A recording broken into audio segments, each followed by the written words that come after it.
Merci DG la police là, M. Normil Rameau. Merci commandant-chef mission multinationale de sécurité et de support à la police, Général Otungue. Merci ambassadeur Denis Hankins pour don ça a fait pour la police nationale d'Haïti plus efficace. Son don qui est équivalent à 6 millions de dollars, qui gagne des bulldozers, des low-boys, des têtes camions toutes blindées, qui gagne 9 véhicules parmi lesquels il y a Toyota là-dedans et puis il y a l'autre équipement tout. Donc c'est un moyen pour renforcer la police nationale dans la lutte que l'a fait contre bonne armée. Et n'a remercié les États-Unis à travers l'ambassadeur Hankins qui fait donc ça pour augmenter la sécurité dans le pays. Des équipements de construction blindés pour aider la police nationale dans la lutte contre les gangs.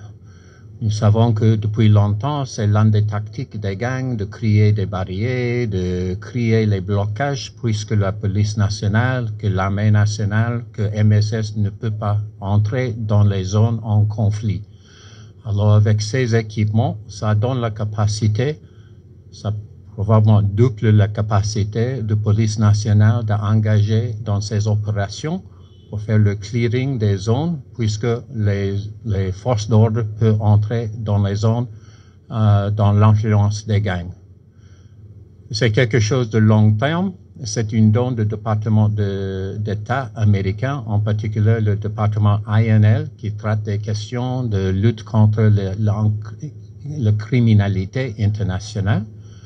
On a commencé depuis longtemps de faire l'achète et le transport de ces équipements, mais finalement ils sont ici à un moment clé où nous voyons que la police, l'armée, MSS, ils sont engagés chaque jour contre les gangs.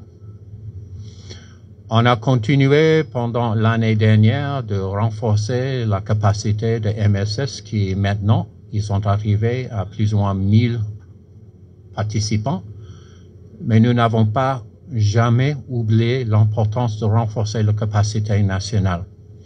En effet, le mandat de MSS, c'est de renforcer la capacité nationale contre les gangs. Cette donne, c'est dans ce sens, de renforcer la capacité des autorités haïtiennes de prendre en charge de sécurité de votre propre pays. C'est aussi un hommage de tous les policiers, tous les militaires qui chaque jour, ils sont en combat contre les gangs. Il y avait plusieurs qui ont perdu leur vie. Ils sont là dans les actes courageux, souvent dans les conditions très difficiles. Et c'est vraiment un hommage de tous les Haïtiens qui sont en combat contre les gangs. Les gangs qui tuent, les gangs qui violent, les gangs qui brûlent, les gangs qui attaquent la population nationale. Et c'est vraiment notre besoin d'aider.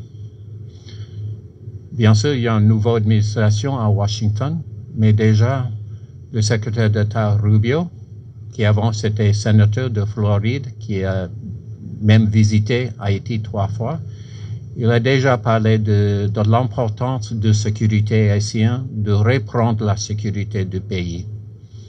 Et je pense que cette don aujourd'hui, c'est un signe visible de renforcer l'intention du gouvernement américain de continuer d'aider dans la sécurité nationale d'Haïti. Mesdames, Messieurs, ce lot d'équipements comprend 9 véhicules, dont 7 de marque Toyota et 2 de marque Ford Explorer, un lowboy, 2 loaders, 2 camions, 600 fusils et 2 autres engins lourds. Conscient des nombreux défis de tous ordres auxquels la PNH se trouve confrontée dans son processus de professionnalisation, je ne puis que saluer la qualité de la coopération des États-Unis au profit de la PNH. Mesdames, Messieurs, une telle coopération traduit l'engagement renouvelé du gouvernement américain dans le renforcement de la police nationale d'Haïti. Excellence, Monsieur l'ambassadeur des États-Unis d'Amérique, j'ai toujours prôné une gestion basée sur les résultats et cela assorti des moyens nécessaires pour l'atteindre des objectifs visés à court, moyen et à long terme. Cette approche se résume dans cette trilogie des hommes, des moyens et des résultats.